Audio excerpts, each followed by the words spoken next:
Welcome to this edition of The Lead. I'm Sophia Mingodi. Let's get started. Let's take a look at Decision 2020 as we discuss what it means for Florida to be a swing state during the November election. There are 538 total electoral votes, and Florida has 29 electoral votes up for grabs. Unlike many other states, Florida has never been decidedly Republican or Democrat. Democrats make up 37% and Republicans make up 36% of voters, compared with 26% who have no party affiliation, according to a Pew Research Center study. Since the 1960s, the winner of Florida's electoral vote has become president in every election except the 1992 presidential race. In 2016, Trump won the state's electoral votes by a razor-thin majority of 1.2 percentage points. Election Day is just under a week away, and we have the inside scoop on how D.C. locals are feeling about the upcoming election. The Lead's Ashley Weinstein takes us to the nation's capital to hear from the public, street style. Let's ask some locals what their feelings are in this upcoming election and see if they've headed to the polls yet. Equal opportunity for all people.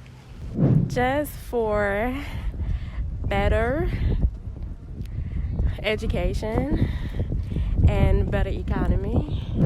I'm feeling good. They keep saying the polls are back for Trump, but I think he's going to pull it out the same as he did in 2016.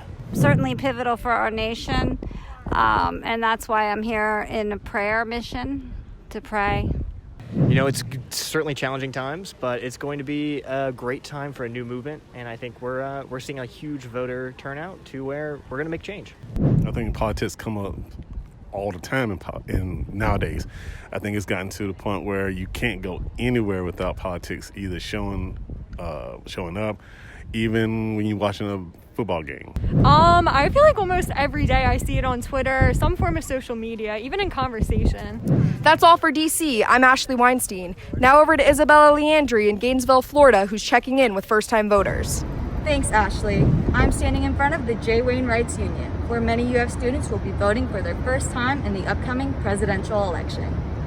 Because most college students are in the age group 18 to 23, this is the first presidential election they're allowed to vote in.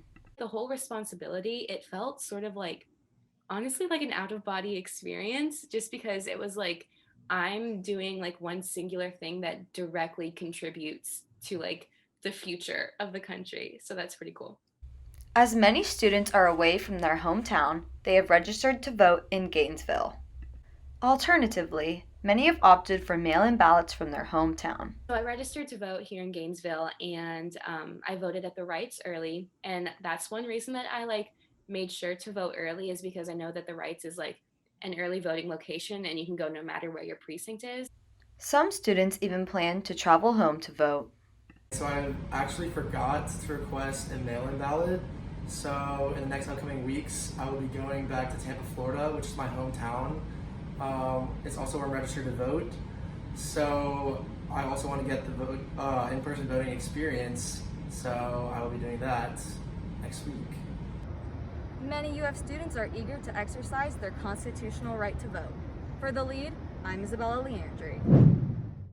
Speaking about exercising your constitutional right to vote, some Democratic voters in Florida have reported receiving threatening emails from the alleged violent far-right group Proud Boys, directing them to vote for President Donald Trump. The head of the Proud Boys in Florida said the group was not responsible for this voter intimidation. The FBI and the Alachua County Sheriff's Office are still investigating the source of the emails. For more information, head over to WUFT.org. Halloween weekend is coming up, and the Lead's Violet Cumber-Weiling gives us a preview of all the local events happening this weekend, so you can get all the treats and avoid all the tricks. Halloween season is right around the corner, and right in line with this holiday spirit, Gainesville will have many fun and spooky events. Here I am outside of the Cave Museum in Gainesville. They will be having a Moon to Mars exhibit through October 31st. This includes what the museum calls out-of-the-world space activities throughout the museum. Virtually, BUCHOLZ High School in Gainesville is putting on an adaptation of H.G. Wells's War of the Worlds from October 29th to the 31st. Due to COVID-19 precautions, the event will be streamed online rather than an in-person play. Tickets are $10 per person and can be found at jproductions.online/War of the Worlds. And last but not least, if you're looking for something fun to do in Gainesville on Halloween night, you're going to want to listen up. I'm in front of Ironwood Golf Course in Gainesville. Here, there will be a movie and drive-through candy on Halloween night. If you're looking for a sweet treat or spooky movies, this is the place for you. For The Lead, I'm Violet Comber-Weiland. That's it for this edition of The Lead. Make sure to follow us on social media at WUFT News. I'm Sophia Mingodi. Thanks for watching.